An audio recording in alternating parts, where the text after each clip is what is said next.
every American citizen must have an equal right to vote. The administration of elections is primarily a state and local responsibility. Whether you voted for the very first time or waited in line for a very long time, by the way, we have to fix that. Welcome to High Turnout, Wide Margins. This is Brianna Lennon. I'm the county clerk in Boone County, and with me is my co-host, Eric Fay, Director of Elections in St. Louis County, Missouri.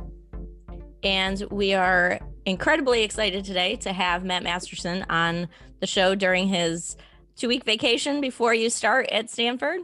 We're really happy to have you on. As we always do, we want to start out by asking how you got into elections. I know you started at the EAC, really moved to state and then went back to the EAC. So can you kind of give an overview of how your trajectory has gone?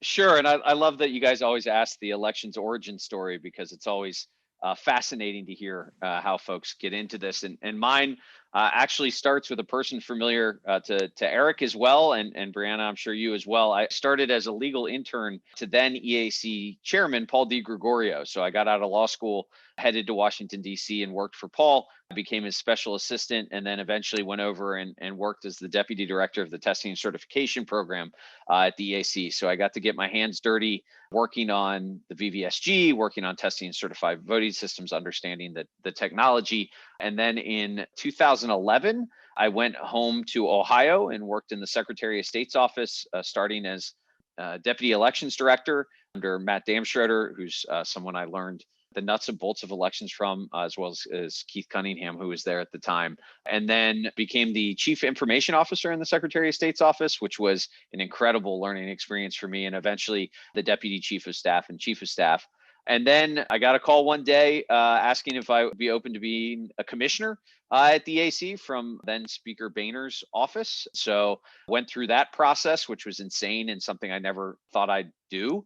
Became a commissioner at the EAC. I was chairman of the EAC in 2017. So following the 2016 election, which meant I got to work on sort of the creation of the critical infrastructure designation with CISA and DHS at the time. And so then in 2018, when I wasn't reappointed to the EAC, Director Krebs called me up and asked if I'd be willing to make the jump over to CISA because of the work we had done. So I moved over to CISA to lead the election security work there from 2018 until just leaving in December of 2020. So I've had a wild ride. I've been fortunate, as the election community does, to have folks be willing to educate me on how the process works. My local officials in Ohio love to point out that I've never actually run an election working at the state level and the federal level, which is totally true and right. It's absolutely true. But folks have always been, and I think it's a hallmark of the election community, have always been willing to sit down, educate me on how things actually work so that I could do the best I can to support state and local election officials. Man, I definitely want to ask you a couple of questions about EAC stuff. I know you haven't been there for a while, but sure. Before we do that, one point I made with Tammy Patrick on the podcast we did with her was that I think she's a great interpreter between the USPS and election officials. Agreed. And I thought, and I still think, you are a wonderful interpreter between the intelligence community and folks in the federal government and election officials. And I'm curious if you could share with us and whoever's listening what that was like when you went over to CISA and started to explain to them how elections work. And I just wonder if you had any insight on that. Yeah, absolutely. I appreciate the question and the compliment. I certainly tried very hard to serve in that role. And actually, that started really in August of 2016. So when I was a commissioner at the EAC and the evidence began to arise of Russian interference in the 2016 election, and in August of 2016, got a call from DHS and the lead over there, Neil Jenkins, saying, hey, can you come over and meet with us and explain to us about election systems, voting systems, items like that, so we can understand sort of what's going on. And at that point, I didn't have a clearance. I don't know that anything would have been shared. So it was sort of this amalgamous request of, hey, we come in. So it was myself, a couple of EAC reps, as well as NASED reps, sitting down with not just DHS, but representatives from the National Security Council, the FBI, and others to basically talk elections. And what was scheduled for about an hour-long meeting to have a conversation about how some of this works lasted for about 3 hours. And it was literally a conversation starting from the very beginning of how elections are run, how the systems work, how do the systems share data, understanding that an election night reporting system isn't the same as the voting system, which isn't the same as the electronic poll book. I mean, many in the room at that time thought that all of the voting systems were internet voting systems. And so really working to understand, no, that's not how this works. Let's talk about, and my running joke from that point forward was every time you ask me a question about how elections were run as a federal government question, the answer is it depends, right? There isn't a good answer. There's 8,000 different ways that elections are really run. And so from that point forward, I worked really hard. My colleagues at the EAC at the time worked very hard. And I know the folks at DHS worked hard to really understand the individual needs of the states and how they run elections. And so what was going to work for the state of Texas wasn't what was going to work for the state of Florida for any number of reasons. And how do we best support them? And so you're right. I mean, I spent a lot of my time both at EAC and then certainly at CISA translating and discussing election security. And maybe the best example of that is some of the risk assessment work that we put out that really we worked very hard at CISA to recognize where the risks lie based on how elections are actually administered and discuss that in a way that was understandable both to the election community so that we could have a risk discussion, but also to the cybersecurity community that was working to support the state and local officials. So many a conversation with my federal partners about how elections were run. And to their enormous credit, they recognized they didn't know and really were willing to dig deep into understanding the nuts and bolts of election administration to best support state and local officials. Do you think, is that built in now to DHS? Do they have some understanding? They do, yeah. So certainly the election security initiative group led by Jeff Hale, it really has a good understanding. They also have subject matter experts that are continuing to work with DHS. So folks like Noah Prates and Matt Crane and Jennifer Morell and Ryan Macias all digging in. So one of the keys for CISA is going to be that ongoing relationship with election expertise, both talking to state and locals directly and having folks who have run elections advising them. And then the folks in the field, right? So CISA's got people in all 50 states that have engaged with state and local officials, gone and done protective security reviews or penetration tests or things like that, maintaining those relationships because the field's going to change, right? The systems used are going to change.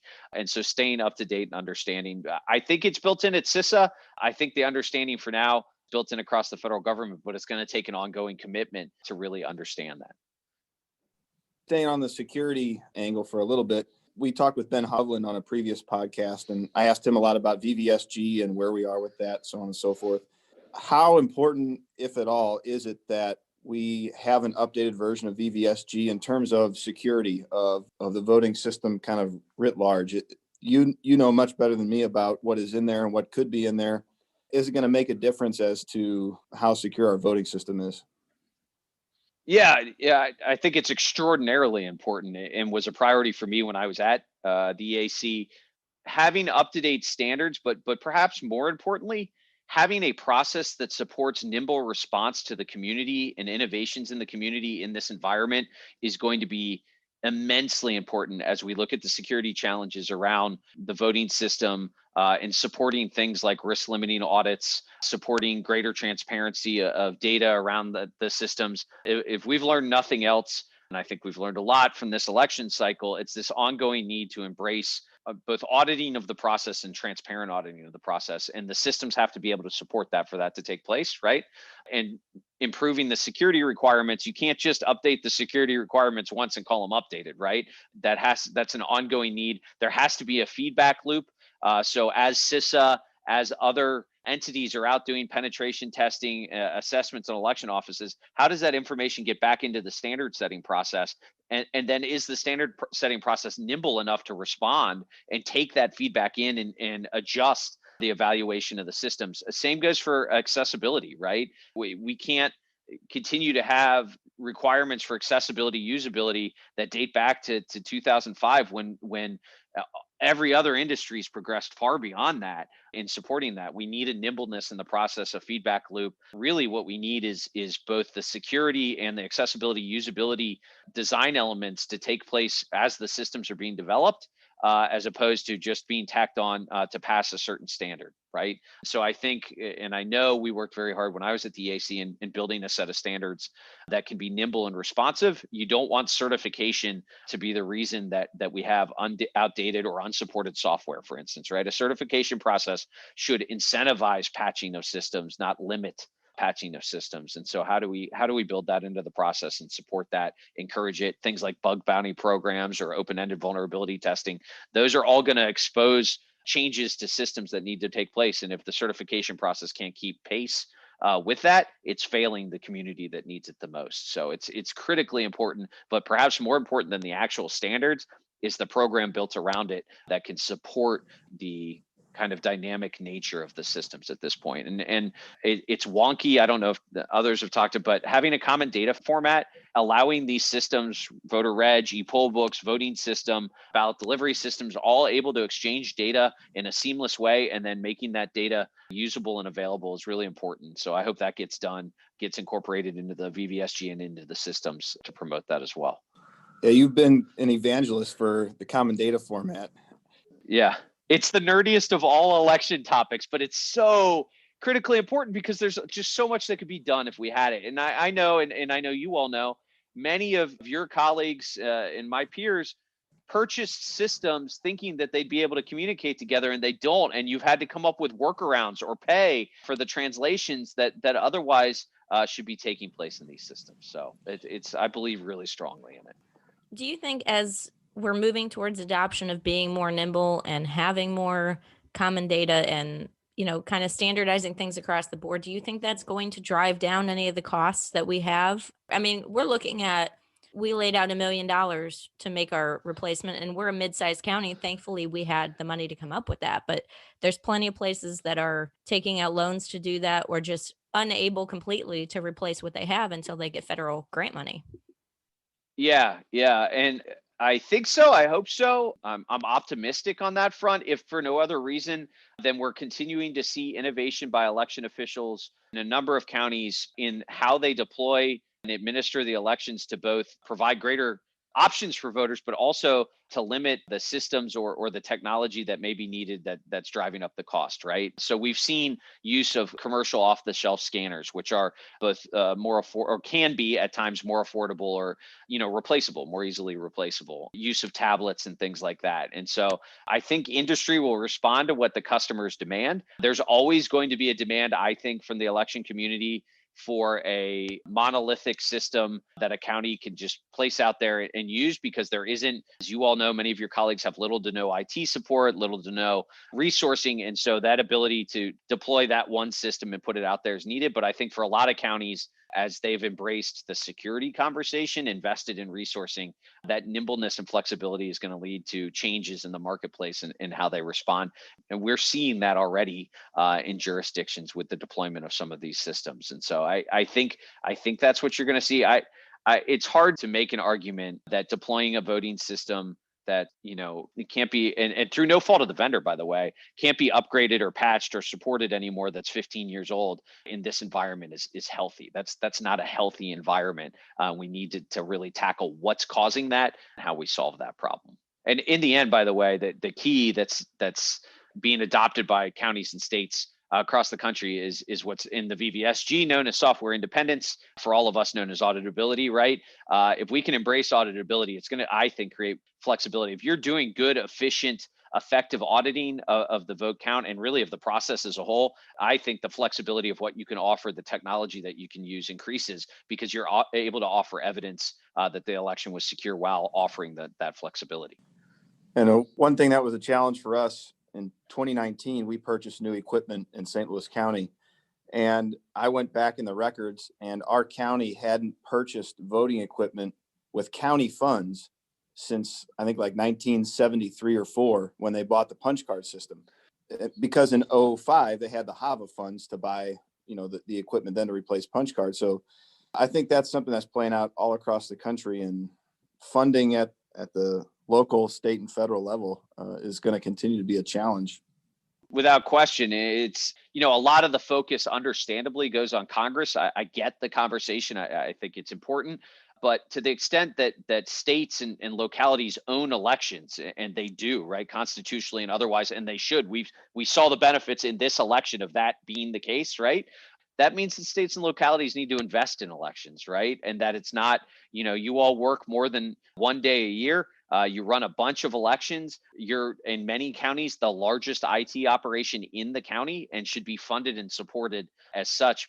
Because what we've seen, and we certainly saw it at CISA, is that investment in the election office is really an investment in county IT as a whole. It doesn't just go to the elections office. It leads to improvements to county networks, to county security, to county IT staffing as a whole. And so state and locals, look, if ransomware's taught us nothing else, it's that state and locals have to meaningfully invest in IT security in elections and otherwise, or you're just going to keep getting hit and it's going to cost you more than if you just invested. But, as I've said, I think in many different environments, county commissioners or whoever the funding source, they could take a picture in front of a fire truck.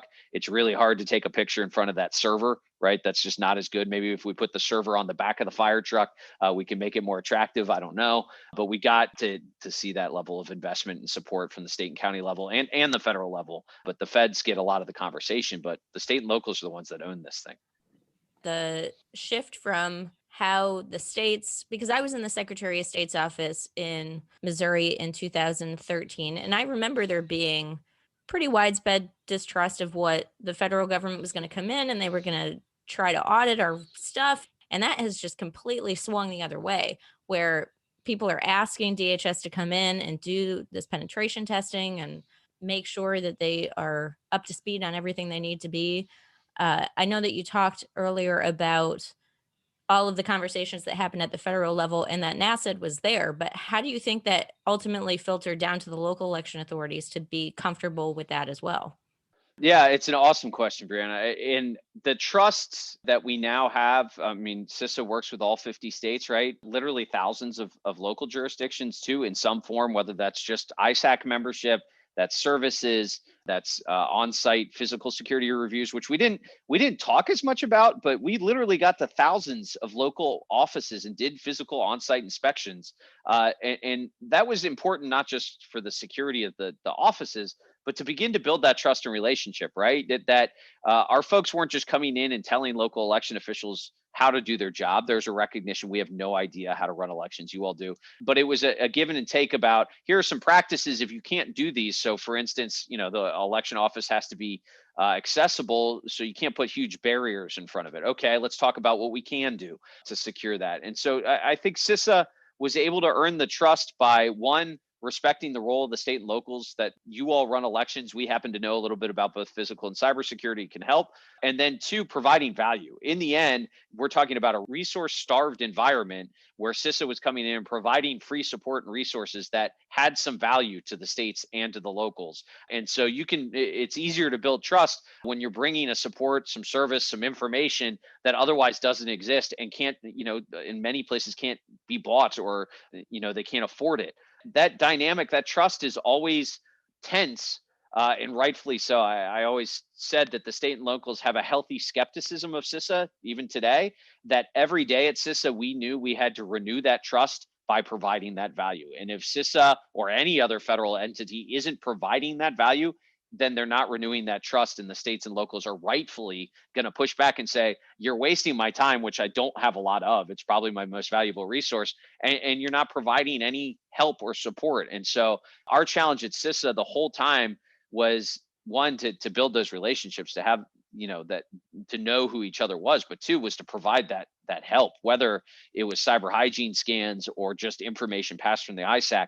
You build trust by being of value. Election officials are resource limited, and if something saves them time, saves them money, or helps them secure the process without them having to spend money for it, that's something that they're going to take advantage of. And that's what we saw in the election community. And for us at CISA, the reciprocal part of that is we grew to understand the systems, the people, the processes, and how the election was run, right? The value back to us was we began to understand the unique nature of elections in each one of the states and each one of the localities. Now, moving forward, in order to continue to have that trust and continue to provide that value, I think CISA is going to have to recognize what's happened in this 2020 election.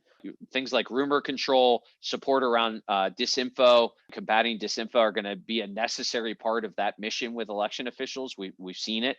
And then expanding the services so it's scalable. So how do I reach, and I frequently use her because she's one of my favorite election officials that I worked with, and it's the perfect example. How do I get Cheryl in Jackson County, Ohio? Cheryl's from a small county, has very little support or resources, no IT support. How do I provide value to Cheryl such that she wants to have that give and take with me at CISA? Because CISA can't do 8,800 penetration tests. We're not big enough. There's not enough resources. So how do we continue to move beyond the states down to the localities and be scalable enough to do that? And we began to do that with some services towards the end of my time. We did something called Crossfeed, which was a proactive scan of election networks. So instead of us having to get you to sign and take up your time and resources, we're out scanning, looking for vulnerabilities. And if we find something, we could just proactively come to you and say, here's something we found. We can work with you on what mitigation looks like. And that's a more scalable approach, right, to begin to build that. So I think that's the challenge ahead. Change in administration always introduces a change in trust. And so the new administration is going to need to prioritize election administration, prioritize the support to election administrators. I expect that to be the case. I don't have any reason to believe it's not, but the proof will be in, the investment of time and energy of support and services down to the state and local officials as the new administration comes in. I think they'll do that. I have every reason to believe they will, but it's going to take that going out and meeting election. I mean, I spent my first 2 years at CISA on the road at election official conferences, because it's the only way to really build that trust and relationship is to go out and meet election officials where they are and say, hey, help me understand what your challenges are. Help me understand your needs. If we would have just sat back in our offices in DC, we would have gotten nowhere. It wouldn't have been productive. Well, Matt Masterson, this is why you're a pro, because you've worked a perfect segue into your next role at Stanford. You just mentioned big challenges for CISA being, messaging and perception and confidence building. I've only read just a little bit about what you're up to next. Would you please explain to everybody what your next venture is and what it's all about? Yeah, super excited. Going to join the team at the Internet Observatory at Stanford. Folks like Alex Stamos, who used to be at Facebook, Nate Persili, who many in the election community know, students and experts around disinfo. And my two primary pieces of work are going to be around understanding everything we've learned since 2016, but really before that, around election security, election systems, what we could do moving forward, we being the United States as a whole, to support election officials, to support innovation, to Brianna's question from before, to support nimble and effective deployment of systems in order to maintain the security, offer the accessibility and flexibility that election officials need. So that's one. And then two, which is one that's frankly a little more interesting to me because it's not something I've worked on as much, around disinfo and the broader disinfo work. We worked with Stanford and the Internet Observatory and the partnership that they built at CISA to take information from state and local officials around disinfo. And really, they did great analysis around what we see, what's the type of disinfo, what's going on out in the field. So to build on that and look beyond just elections, look at things like vaccines and just the environment for disinformation as a whole, I will say it's near and dear to my heart in that I have a very close friend who has embraced many of the conspiracy theories, and having conversations with him over the last year where I'm like, what I do for a living, right? Like, you understand how closely I work with state and local officials. None of this is true. None of this is correct. Here are the facts. He continued to persist on, and he remains a very close friend to me. But for someone that is well educated, runs his own business, not particularly political, by the way, not really into politics, to go that far down the rabbit hole left me with a burning question of how does this happen? How does someone get drawn into these conspiracies to the point that they're willing to invest their own time, their own money, risk health and safety, storm a Capitol, consider insurrection, things like that is, I think, a question that all of us as Americans are struggling with right now, that I am really interested in getting to the bottom of and understanding, because I think a lot of the conversation is focused on social media, understandably, has focused on the platforms and actions that the platforms take, understandably. But I think there's a larger question about, if you think of the platforms as the supply, right? The supply side of this, what's the demand side? This wouldn't be out there if there weren't Americans asking for these conspiracies or asking for this information or demanding that there must be another explanation than the one that's in front of them with the facts. And so I think there's a long-term effort needed here in America to really understand how did we get here? How do we begin to do civic education, leadership, engage communities that are targeted with this, including communities of color and low income communities? We know they're targeted with disinfo a lot as well, and begin. And there's so many smart people working this issue now. It's exciting to be able to work on it. So, it'll be kind of crazy to work beyond just an election consideration too. That's new for me. So how do you all as election officials, what changes do you all plan to make in response to what we've seen, if any? I mean, maybe the answer is you can't, but so many election officials invested so much time and energy pushing facts out. And I've been asked a lot, like, did it even matter? Did it matter that the facts were pushed out there at all? I believe it did. I believe every chance we have to reiterate the facts over and over again will matter, even if it just reaches one person that can, spread just as the disinfo spread. But I'd be interested. I don't know what your all's view on that is as people that have limited resources and time. Well, Mr. Masterson, only we ask the questions here, so. Oh, I'm sorry. I've crossed the line now. I've crossed the line. I think it helped. I think it helped a lot. I mean, I think there was a lot of dovetailing. What our office was working on was voter education. In all of 2019, we were getting new voting equipment, and all I really wanted was good voter education to try to make sure people voted. And it ended up being kind of a unknown blessing that we had already set up more social media and had created like trusted voices that we were going to be trying to get. We were doing Why I Vote Wednesdays and having people in the community do this is why I vote. And we found all kinds of cool people to push out on social media. So with COVID, I saw a lot of election offices very aggressively and proactively talking about changes to the process or not changes. Like, you've always been able to vote this way, know your options. And so like big time public outreach campaigns around how the process worked.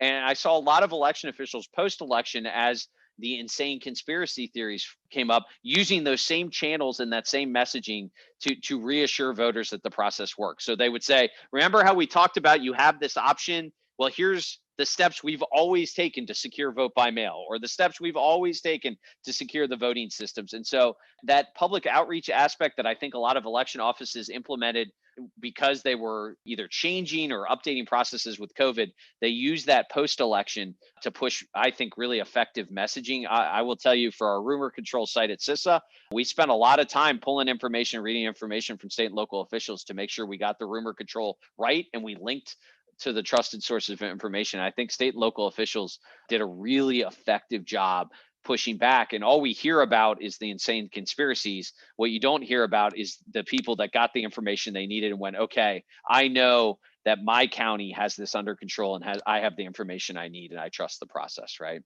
And so election officials yet again stepped up, rose to the occasion, and responded not just operationally, but communications wise to deal with this. I agree with all that. And I think another piece to that I try to focus on a lot is the in-person aspect of bringing people through the election office and the warehouse. I think every member of the state general assembly that's a Democrat, that's from St. Louis County, every elected official, I try to bring them through at least once a year. The Democratic Central Committee. I mean, I'm always working toward those things. And I think to a certain degree, obviously that's not reaching a big audience, but I think it has paid dividends to have them be able to come here, touch and feel it, understand exactly what's behind the curtain. A couple of things on that, though.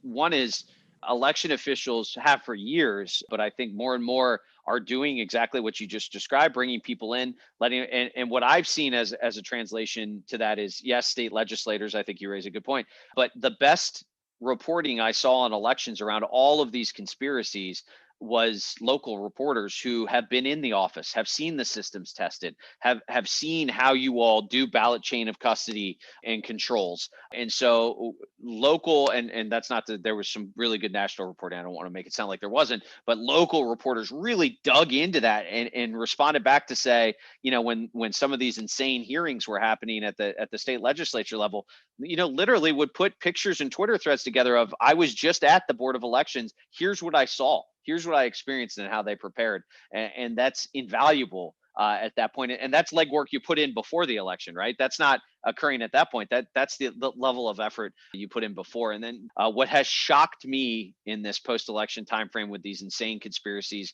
around the voting equipment and Dominion and Smartmatic and Citel, individually, I had seen several of these before, dating back to 2005, 2000, these exact same ones. Now they come back, but they're all synced together and woven together into one large made up conspiracy. And it has really blown my mind to see them kind of woven together in that way when you, Brianna, had experienced them individually throughout time, 2004, 2008, 2018. And so it's been a surreal experience to see those raised again in this massive sort of way post this election. It's weird and scary. And scary, exactly. So is what you're doing at Stanford, have they been working on this already, or is this kind of a new initiative or what? Yeah, they have. So they stood up the Internet Observatory and then began working on this. And specifically for elections, they worked with us at CISA and CIS, the Center for Internet Security, who runs the ISAC, to take reporting in from state and local election officials and do analysis on the reporting that they were getting from state and local officials. So you're going to see some reports out of them, but they were also responding directly back to those officials that were reporting in, offering some analysis. And that's, to me, that was the key. The platforms, and we haven't even talked about this, but at CISA, we did a lot of work with the platforms. I found that relationship really valuable. The platforms have really increase the complexity and skill level they have to take down what's called coordinated and inauthentic behavior. So when it's like a big coordinating campaign, the platforms have gotten really skilled at identifying that. But what the election community was missing was analysis around the posts, where they're coming from, what's driving them, how they went viral, things like that. And that's what the academic side, through the partnership that Stanford formed with folks like Graphica and other universities like the University of Washington, were able to provide an analysis. They had a literal ticketing system where they take it in, pump it back out with reporting back to state and local officials. And so it's pretty cool. And the students and faculty there did a heck of a job standing it up quickly in response to a need for the election community. Sounds like there's the opportunity for some future partnerships there with Stanford and maybe local election officials. I think certainly that's my goal. And I think absolutely you're going to see that. I mean, it really is going to come down to conversations around, okay, now we've seen what we've seen. How do we pre-bunker prepare for that to happen again, right? Like, how do we begin to talk to, and it can't fall just on, I mean, I've said this publicly at this point, it's now going to fall on local election officials to try to rebuild trust in a process that, by the way, they administered incredibly effectively in the midst of a pandemic and nation state threats to their systems this election. And yet they're going to have to pay the price. You and your colleagues are going to have to pay the price for rebuilding trust again in the process because of made up conspiracies and outlandish claims about the process. And there's got to be support provided to you all in a number of different ways to do that, because you don't have the time, energy, or resources to do that.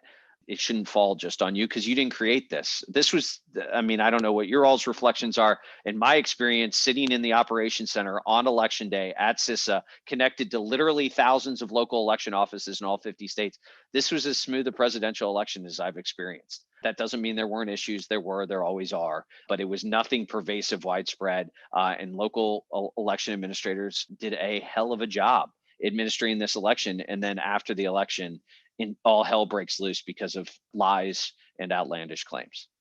Well, I think that's probably a good point to end on. Thanks, everybody, for tuning in today to another episode of High Turnout, Wide Margins. Huge thank you to Matt Masterson for sharing some time with us before he starts his new gig at Stanford. And we hope you all tune in next time for another episode of High Turnout, Wide Margins.